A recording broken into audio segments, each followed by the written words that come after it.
Welcome back to World Sports Talk. I'm Chris, your favorite stat reader, and we have the Rangers hosting the Guardians. The Guardians are plus 140 on the money line. The Rangers are minus 166. The over-under is 7.5 runs.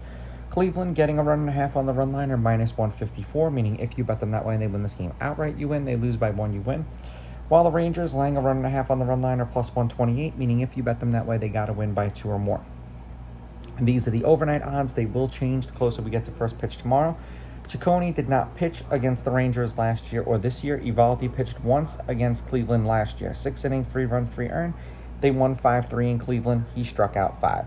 Head-to-head, Cleveland has kind of dominated the Rangers. They're 7-3 against them in their last 10. Cleveland has beaten the Rangers the last 2 times they played them. The home team's on a 2-game winning streak. The home team is 7-3.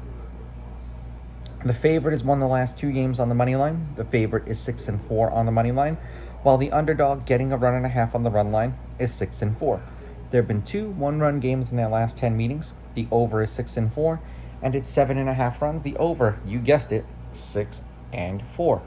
1 through 9 for Cleveland is supposed to be Kwan, Schneemann, Ramirez, Manzardo, Naylor, Arias, Kafis, Rocchio, and Martinez.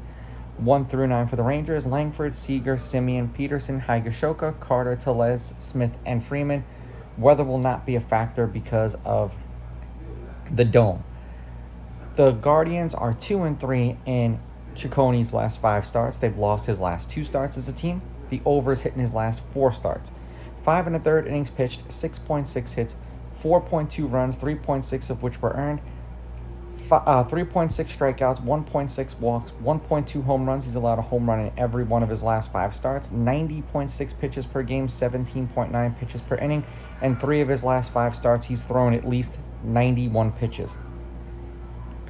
And as far as the strikeouts are concerned, he's not a big strikeout pitcher. His last 2 outings, though, he's given up more than 5 earned runs. For the Rangers, 5-0 in Eovaldi's last 5 starts. The over is hitting his last 2. The over is 4-1. 6 1/3 innings pitched, 4.6 hits, 1.6 earned runs, 5.2 strikeouts, 1.4 walks, 1 home run per game. He's allowed home runs in back-to-back starts, and that's where the 5 came from. 2 in his last start, 3 in the start before that. 91.8 pitches per game, 14.7 pitches per inning, and he's thrown 92 pitches or more in 3 of his last 5 starts. Cleveland versus righties, 4.1 runs per game with a .228 batting average and 5.2 hits. The Rangers versus righties, 4.3 runs per game, .237 batting average, and 5.7 hits per game. For anyone asking why I'm reading this stuff off, it's because these are all things that you could bet on DraftKings and FanDuel. How many runs a team's going to score, how many hits they're going to have, so on and so forth. Cleveland is 3-7 in their last 10. The over is 5-4-1. They've lost their last 2. 9 runs, 4 runs, 11 runs, and 5 runs. That's how many runs were scored total. They scored 4 runs in a loss, 3 runs in a win, 5 runs in a loss, and then 2 runs in a loss. For the Rangers, 3-7 in their last 10. The over is 7-3. The over is hitting their last 2. 7 runs, 9 runs, 10 runs. They scored 3 runs in a loss, 2 runs in a loss, 6 runs in a win, and then 4 runs in a loss. To me, the pitching advantage is in favor of the Rangers, and I just hope that this isn't one of those games that Eovaldi fucks me like when he normally pitches.